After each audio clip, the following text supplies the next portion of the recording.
এফালে ধাৰ নললে ৰাজ্য চলাব নোৱাৰে হিমন্ত চৰকাৰে। টেটুগুৰিলৈকে ধাৰত পুত গৈ আছে হিমন্ত চৰকাৰ আৰু ইয়াৰ মাজতে মন্ত্ৰী বিধায়কৰ দৰমহা বৃদ্ধিৰ বাবে তৎপৰ হিমন্ত চৰকাৰ। 50% পৰ্যন্ত বৃদ্ধি হ'ব পাৰে ৰাজ্যৰ মন্ত্ৰী বিধায়কৰ দৰমহা। ইয়াৰ বাবে ইতিমধ্যে গঠন কৰা হ'ল 3জনীয়া এখন কমিটি। বিধানসভাৰ অধ্যক্ষ বিশ্বজিৎ দৈমাৰীয়ে গঠন কৰি দিলে এই কমিটি।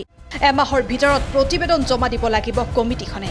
ইয়াৰ পিছতে সমগ্ৰ বিষয়ক লৈ সৰব কৃষক মুক্তি সংগ্ৰাম সমিতিৰ সাধাৰণ সম্পাদক বিদ্যুৎ শইকীয়াই তীব্ৰ ককৰ্থনা কৰি কয় যে অসমৰ জনতা বানপানীত জুৰুলা হোৱাৰ সময়ত চৰকাৰে যি সিদ্ধান্ত গ্ৰহণ কৰিছে সেই সিদ্ধান্ত স্বাৰ্থপৰ আৰু জাতিদ্ৰোহী কাম।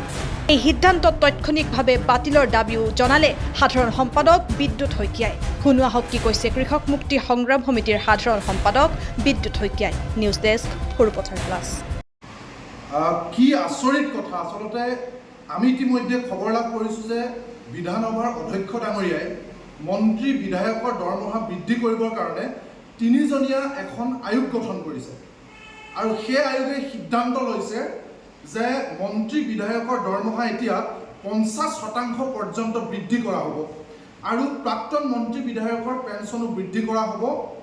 এই সময়ছোৱাত আমি এটা কথা ক'ব বিচাৰিছোঁ যে যি সময়ত এগৰাকী চৰকাৰী চাকৰিয়ালে গোটেই জীৱন চাকৰি কৰাৰ পাছত নতুন পেঞ্চন নীতি অনুসৰি তেওঁক পেঞ্চন প্ৰদান কৰা নহ'ব আৰু এদিন বা এবেলাৰ কাৰণে যদি কোনো মানুহে মন্ত্ৰী বিধায়ক হয় তেতিয়াহ'লে তেওঁ গোটেই জীৱনটো পেঞ্চন লাভ কৰিব।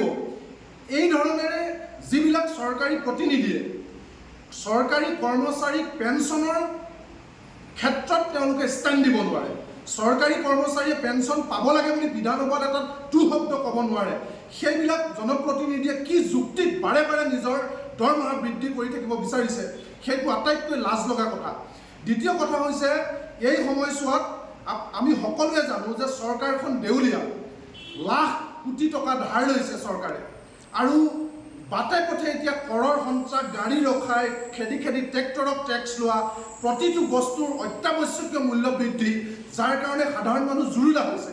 সাধাৰণ মানুহৰ কাৰোবাৰ যদি অসুখ হৈছে তেতিয়া চিকিৎসাৰ কাৰণে মাটি বাৰী বিক্ৰী কৰিবলগীয়া হৈছে। মানুহে ত্ৰাহি মধুসূদন দেখিছে। তাৰ পাছত চিণ্ডিকেটৰ টকা লোৱা মন্ত্ৰী বিধায়কে, অবৈধ ধনৰ ইনকাম থকা এইবিলাক ৰাজনৈতিক নেতাই কি যুক্তিত নিজৰ দৰমহা 50% বৃদ্ধি কৰিব বিচাৰিছে, এই কথাটো আমি তেওঁলোকক প্ৰশ্ন কৰিব বিচাৰিছোঁ। যি সময়ত সমগ্ৰ অসমৰ মানুহ এতিয়া বানপানীত ককবকাই আছে, মানুহে ৰিলিফ পোৱা নাই, মাত্ৰ এপোৱা চাউল 100 গ্ৰাম মিঠাতেল দি ঠগিছে মানুহক ঔষধ যোগান ধৰিব পৰা নাই, পশু খাদ্য দিব পৰা নাই, মানুহক যাতায়াতৰ ব্যৱস্থা কৰিব পৰা নাই। সেই সময়ত পুনৰ 50%। ৰাইজ এবাৰ ভাবক, আজিৰ দিনটোত এগৰাকী বিধায়কৰ দৰমহা 1,70,000, সকলো মিলাই প্ৰায় 2 লাখ টকা দৰমহা আৰু 50% হ'লে 3 লাখতকৈ অধিক দৰমহা পাব। কি কাম তেওঁলোকৰ? কিয় তেওঁলোকে এনেকৈ দৰমহা বঢ়াইছে? এয়া স্বাৰ্থপৰ আৰু দেশদ্ৰোহিতা নহয় জানো? এয়া স্বাৰ্থপৰ আৰু দেশদ্ৰোহী মানুহে এই কাম কৰিব পাৰে। আমি লাজ লাগিছে, আমি তেওঁলোকক কৈছোঁ যে এই ধৰণৰ ৰাইজৰ টকাৰে, ৰাইজৰ টেক্স পেয়াৰ, কৰ কাটল দি থকা ৰাইজৰ টকা অপচয় কৰাৰ বাবে আন কিবা হ'ব পাৰেনে? এই সিদ্ধান্ত তাৎক্ষণিকভাৱে বাতিল কৰিবৰ কাৰণে আমি দাবী জনাইছোঁ আৰু এই ধৰণেৰে যিসকল বিধায়কৰ ন্যূনতম সামাজিক দায়বদ্ধতা আছে তেওঁলোকে নিজেও আমাক দৰমহা বৃদ্ধি কৰিব নালাগে বুলি ৰাজহুৱাকৈ তেওঁলোকে ষ্টেণ্ড ল'বৰ কাৰণে আমি কৃষক